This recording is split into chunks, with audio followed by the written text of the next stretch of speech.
నీకేం జరిగిందో చెప్పు అమ్మా.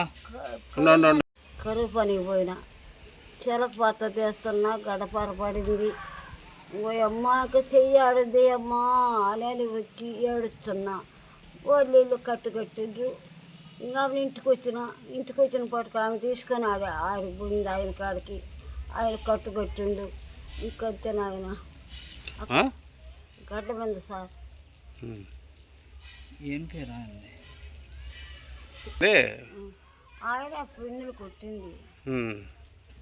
ఆయన కొట్టి నేను బాగా చేస్తాను. ఇప్పుడు కూడా కూర్చుండు. వచ్చి నువ్వు రేపు రా చేస్తాను అన్నాడు.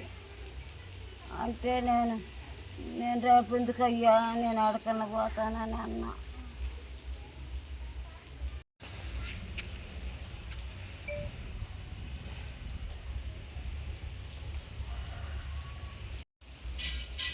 నీకేం జరిగిందో చెప్పు అమ్మా.